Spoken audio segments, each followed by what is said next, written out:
How's this one better now? Okay, cool. We'll go with this then. Now, just a few quick safety things before we head out there today. Try not to lean on those doors. They are latched, not locked. Please keep all your body parts and anything else that's important to you, like hats, cell phones, and babies, inside the vehicle. Please remain seated at all times unless I come to a complete stop, and I will be making a few stops on this tour today. Now, if you look above you, you're going to see some yellow strips. Those are the emergency buttons that you can press if you're experiencing a medical emergency. But if you're in the front car, you don't have those. You can just tap on my window, wave hi to me to grab my attention. Dropping an item does not count as a medical emergency. So just remember where you left it and we can send someone after the tour to go and retrieve it. Now today we are going to be exploring different parts of Africa. We'll be talking about the different ways the animals have adapted to survive out in the wild. And some of those animals can be found on our driver's side. It's going to be our East African habitat. And we're actually going to come back here to East Africa a little bit later on in the tour. We'll be spending a little bit more time here then. But we can admire everybody as we're driving by.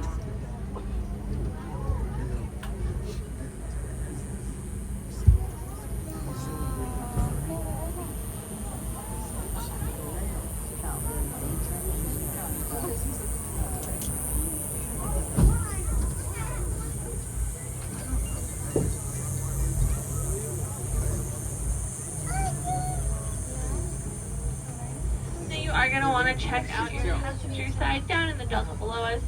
You're going to find some of our flamboyant of greater flamingos. And don't tell the greater flamingos this, but they are not actually brighter than anybody, just bigger than other flamingos are.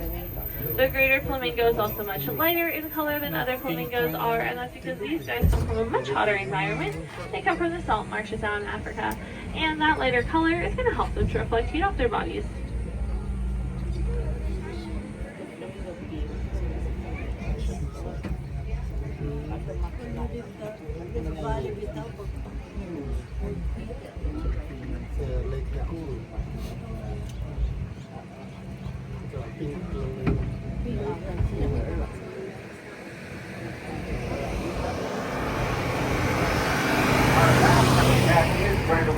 Now, by coming to the San Diego Zoo Safari Park today, you guys have entry through one of the two front doors of the San Diego Zoo Hall like lions. The other door being the San Diego Zoo down in Balboa Park.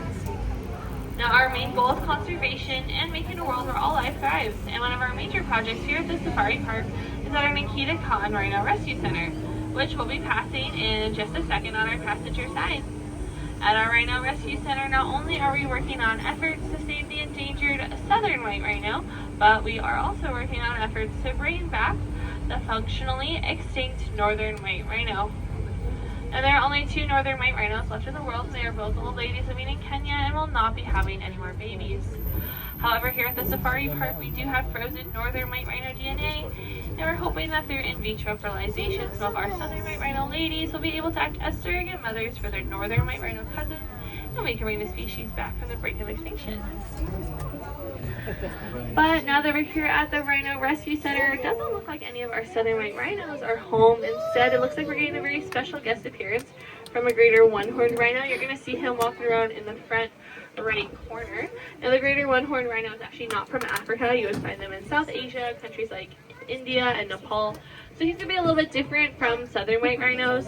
So one of the big differences is he kind of looks like he has this armor on him. Southern white rhinos won't have that. Another big difference is he's going to be independent, whereas southern white rhinos are going to be very social. And that's because southern white rhinos come from the grasslands out in Africa, where it can get pretty flat. Not a lot of opportunity to hide a baby rhino. So southern white rhinos like to live together so that they can work together to help protect each other's babies. And the Safari Park was actually one of the first places to ever successfully breed the southern white rhino. We've actually had over 100 southern white rhino babies born at the park. So hopefully we'll get a chance to see some of those southern white rhinos a little bit later on. But that was a really special guest appearance from our greater one-horn. Now we do have other greater one-horn rhinos here at the park. They would be found out in our Asian savannas, but the only way to get out there is through a cart safari. So you guys got really lucky today when our greater one-horn rhino out here made a special guest appearance. Now a lot of people get to see him.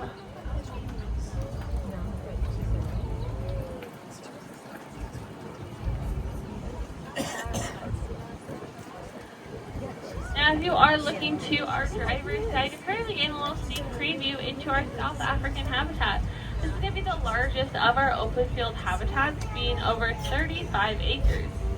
Now you might already be able to see a few South African animals off in the distance, but we're going to be heading over there. We'll be getting a better view of these guys shortly.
Alright, so here we are in South Africa. Looks like some of the first animals we're going to see will be on our passenger side. This is our bird marsh. We got quite a few great white pelicans, a couple of elephants and storks, and African crowned cranes. But I actually want to point out the birds that are sitting underneath that tree along the fence towards the back of the habitat, because you are going to get a chance to see some African species of vultures. Looks like we're seeing a couple of Ruppel's vultures. They're going to be gray with speckled feathers, as well as the Cape vulture. They look like they're wearing a big white cape. And I know vultures might not be the prettiest birds you've ever seen, but they are very important. Vultures are basically the cleanup crews of their environment. And they're going to help clean up their environment by eating the leftovers of a predator's meal or any other animals that passed away. Vulture stomachs can also break down a lot of different diseases such as rabies and anthrax, so they really do a lot to help with their environment. You can imagine just how gross it would be at your house if the garbage man didn't come once a week. And the vultures basically fill that role out in their own environment. Now, as we continue on into South Africa, the next animals you'll see on your passenger side are actually not from South Africa. They're going to be found in North Africa. You're going to find some addax here on our passenger side. The addax is a critically endangered antelope species that would be found deep in the Sahara Desert. Estimates are that there's about 100 of them left out in the wild. So we are very lucky to have these guys out here. Now, like I said, they do come from very deep in the Sahara Desert, so they're going to look pretty different compared to a lot of the other antelopes you're going to see today. Most of the other antelopes you're going to see today are coming from the savannas and forests. So these antelope species are going to be looking different because of how they've adapted to their environment. Now, the most obvious difference is that the addax is going to be white, and that's because that light color helps reflect heat off their bodies, similar to the greater flamingos, whereas a lot of the other antelopes, like these chocolatey brown stable antelopes on our driver's side, they're going to be usually a shade of brown because that shade of brown is going to help them to camouflage.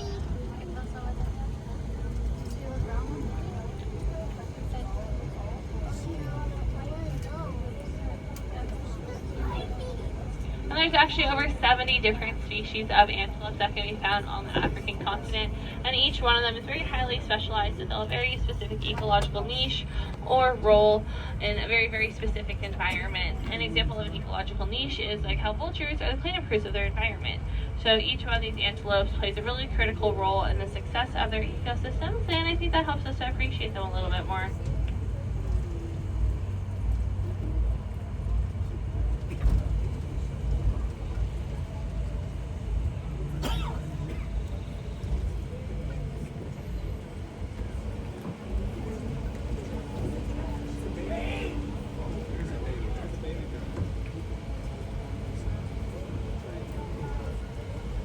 Now you may see some animals a little bit further towards the top of the hill. Anyone a little bit further towards the top of the hill will probably get a better view of once we look around.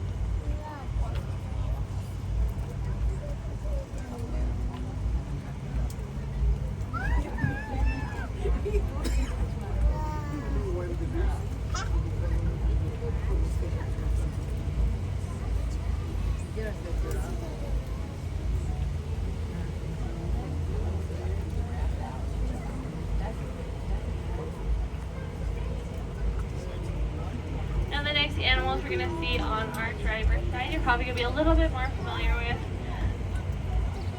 We're going to start to see some Maasai giraffes here on our driver's side. They're going to be the tallest and darkest species of giraffe, but you might notice that one of them is going to be a little bit on the shorter side. That is because we do have a baby. He was born at the end of April. You're going to see him behind this big tree, so I'm going to pull us forward just a little bit more to help you guys see him a little better. Now he will look small compared to other giraffes, but he is taller than most of us. Baby giraffes are typically born being about 6 feet tall, and they have to be that tall, otherwise they're not going to be able to reach their moms to nurse. Now once they're born, a baby giraffe can actually grow about an inch a day, but that little guy will be full grown. He's about 16 to 18 feet tall, so he does have quite a while to go before he's a big giraffe like the rest of his family.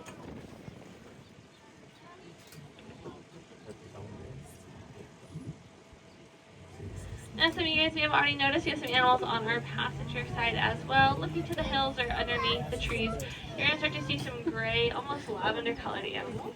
Those are going to be the Somali wild ass, and the Somali wild ass is another critically endangered species that we're seeing on our tour today. Estimates are that there's about 300 of them left in the world. But it might be a little bit more accurate to say 302. We do have 2 babies. I think they're underneath the trees right now. They were born this past fall, and we're hoping to continue to grow our Somali wild ass population so that we can help out the species. Now, after the Somali wild ass, we are going to be taking a quick break from South Africa. We'll come back, but we're actually going to be heading into our Central African habitat here for a little bit and checking out what everyone is up to in Central Africa.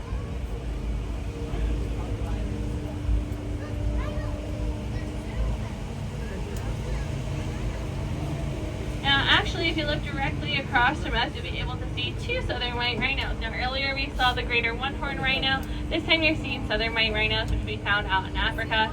And I mentioned earlier, they are very social. So you can see these 2 are hanging out with each other, these 2 best friends. We might see them again, we might not. We're going to be looping around, so depending on where they are, we might get another view of them.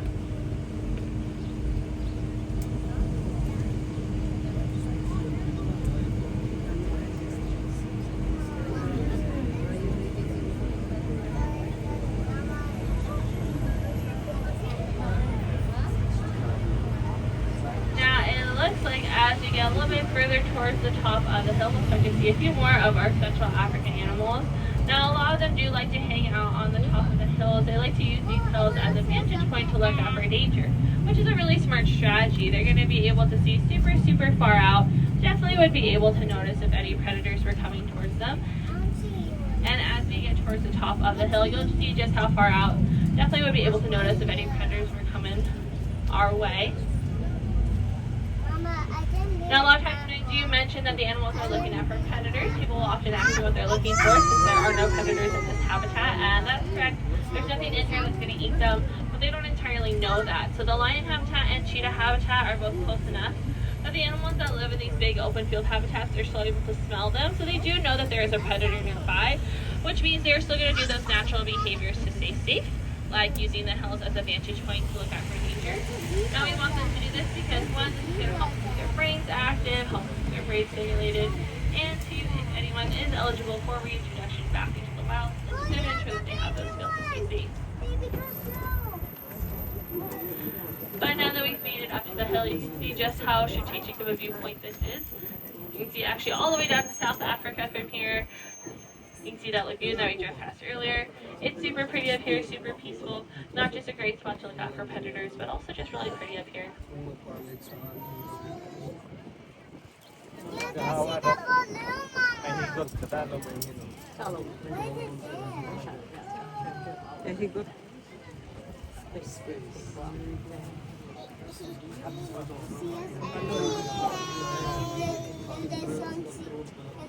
May pondo na lang.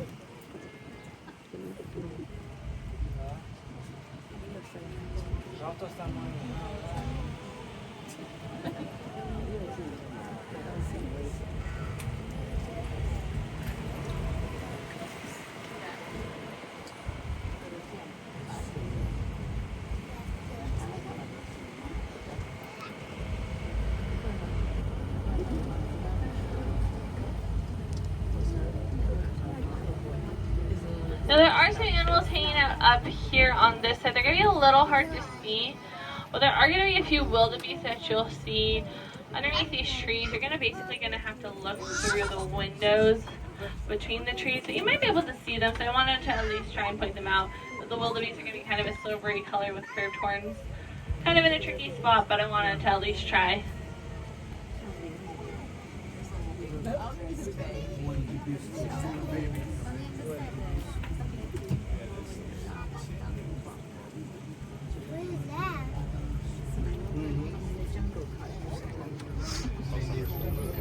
Ooh, but here's a better view of somebody.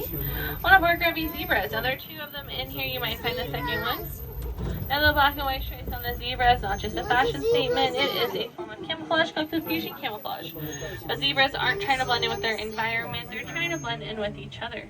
Now most predators out in Africa are colorblind. So when they see all the black and white stripes of the zebras together, it really just looks like a big black and white blob. And it becomes very difficult for a predator to be able to single out one zebra and eat them.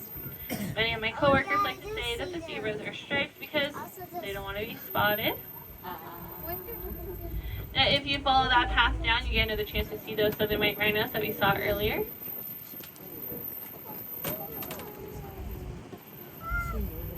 I can see really far now. But I think that might be everyone from Central Africa. You might see some Ugandan cob all the way down in the valley. They're kind of a medium-sized orange antelope. But after them, that's basically everyone from Central Africa. So we're going to start to make our way back to South Africa now and see who we missed from our first time around. Now, as we head back to South Africa, I do want you guys to check out your passenger side. Now, I know it just looks like a bunch of plants on our passenger side, and that's because it is a bunch of plants, but those are very important plants. What we're looking at on our passenger side is the San Diego Zoo Safari Park's 800-acre nature reserve dedicated to protecting San Diego's local environment. San Diego County is a biodiversity hotspot. We are one of the most biodiverse counties in the whole country, but we're also home to some of the most endangered species in the whole country. Now, what we're looking at on our passenger side is the coastal sage scrub habitat, and there is less than 15% of the coastal sage scrub habitat left in the world. So here at the Safari Park, we're working on different ways to save our local environment, and one way is through the nature preserve. We're also working on the reintroduction of local species that call San Diego home, such as the burrowing owl, who you guys can check out here at the park of the Condor Ridge. And you guys can be an ally for wildlife here at home too. And a great way to do that is by planting native plants in your backyard. Or if you don't have a backyard, working with your community, like your school or your work, to plant a native plant garden. Those native plant gardens tend to be much safer for your animal neighbors. And if you're from SoCal, most of our native plants do tend to be drought resistant, so you can save a little on your water bill. I can see But with that, we have now made it back to South Africa, and someone we didn't get a chance to see the first time around are going to be the Cape buffaloes. You're going to see them hanging out in the grass on our driver's side. And they have that dark coloring, and it stands out pretty well from here, and that's kind of the point. The Cape buffalo is not an animal that's trying to camouflage. They want other animals to see them because they want other animals to know not to mess with them. Cape buffaloes are one of the toughest animals out in Africa, and they're actually known to take on lions out in the wild. They're also one of the few animals that will protect each other. So if you go after one Cape buffalo, the rest of them are going after you. A group of Cape buffaloes is actually called a gang, and honestly, I think it's really fitting for them. they're right in the tree.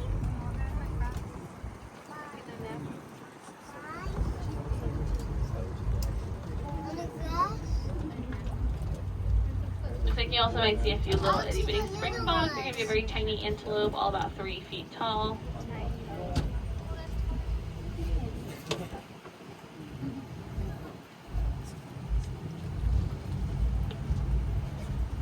Now, while the springbok is quite a small antelope, the next antelope we're going to see is actually going to be one of the largest. So you're going to start to see a few Patterson's eland on our driver's side.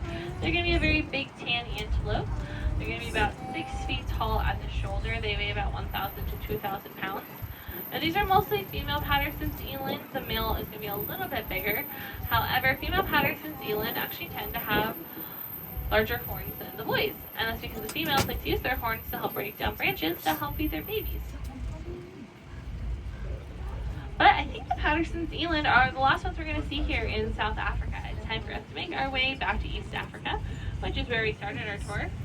Now, as we head back to East Africa, I do want you guys to know a little bit more about the San Diego Zoo Wildlife Alliance. Now we are working with communities across the globe in 8 different hubs in order to further our conservation efforts. And we got a glimpse into 2 of our conservation hubs on our tour today. Now one of them is our Savannah hub, which is where the giraffes and rhinos and antelopes and zebras all call home. We also got into our local conservation hub, the Southwestern hub, and we got to see a little bit of that through our nature preserve. The San Diego Zoo Wildlife Alliance is also working in conservation hubs in Asia, South America, Australia, the Pacific Islands, and the ocean. And there are ways for you to be an ally for wildlife and help with some of the species that we saw on our tour today. Now, a great way to do that is by conserving energy, such as turning off the lights at home when you're not using them, or carpooling with your friends when you guys go out. In doing so, you guys would be helping to reduce CO2 emissions, and CO2 emissions are what cause climate change. Now, many of the species that we've seen on our tour today and that you'll see throughout the park today are really struggling with climate change out in the wild. However, you guys are able to make a difference for them and ensure that they are thriving out there in the wild.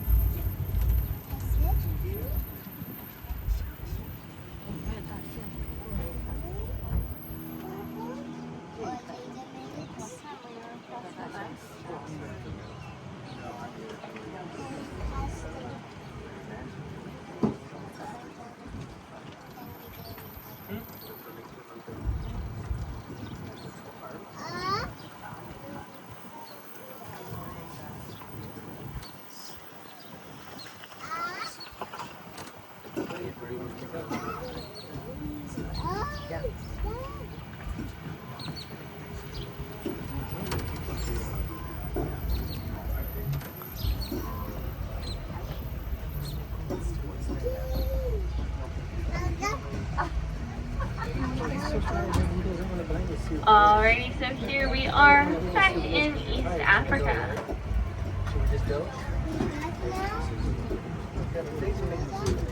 And it looks like everyone might just be a little bit more towards the center of the habitat. So we're going to keep on moving forward. Or actually, I'm wrong. We have at least one southern white rhino here, hanging out underneath that tree towards the bottom of the hill. We have at least one over here. I actually think the rest of them are all up ahead. So I'm actually going to pull up towards the rest of the crash. The rest of the group of rhinos. Now our largest crash of rhinos lives out here, but I'm actually going to pause on that. Because check out your driver's side. The cheetah came out. You can see the cheetah staying on the log. Oh, 2 cheetahs. These are the brothers. So there's 2 cheetahs, one staying on the log, one's right next to it. Now you guys can actually walk over to the cheetah habitat after the tour is still at the station. Now cheetahs are the world's fastest land animal. They can run up to 70 miles an hour. And many other adaptations are going to help them transit faster. For example, their claws don't retract, kind of works like cleats while they're running. Their tails we use as a rudder to help them turn. Now cheetahs aren't very big. They typically weigh around 70 to 140 pounds. So they're not going to be as strong and powerful as a lion or a tiger is. However, that slim build does allow the cheetah to run much faster than everybody else.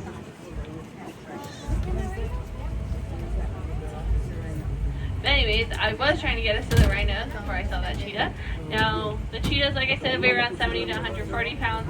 The southern white rhino is going to weigh about 5,000 pounds, so quite a bit larger. We're going to have a couple of them underneath the palm trees here. And then there's a few more as I make this curve.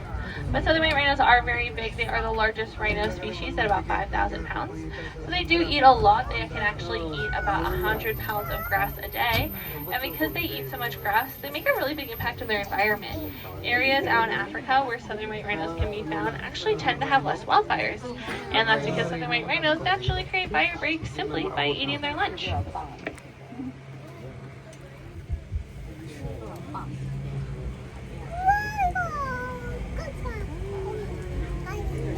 Look, your giraffe over there. He's in the car. But as our tour is starting to come to an end here, I do just want to say thank you guys so much for being here today. By being here today, you guys have been allies for wildlife. The San Diego Zoo Wildlife Alliance is a non-profit organization, so all proceeds that you spend here today will be going to our conservation efforts, both here at home and across the globe. So I do want to say thank you for that. I hope you guys were able to learn a little bit more about how animals have adapted to survive out in the wild, as well as hopefully you guys got a few good pictures on our tour today. Now once again, you guys, my name is Kat. I'll be hanging out around the tram station if anyone has any questions for me. As a reminder, we do just want to wait for the tram to come to a complete stop before we exit out on the tram station side and the tram station side only. That'll be your right side, your passenger side. To open those doors, you just grab the handle, pull it forward. And thanks for coming, everybody, and have a great rest of your day here at the San Diego Zoo Safari Park.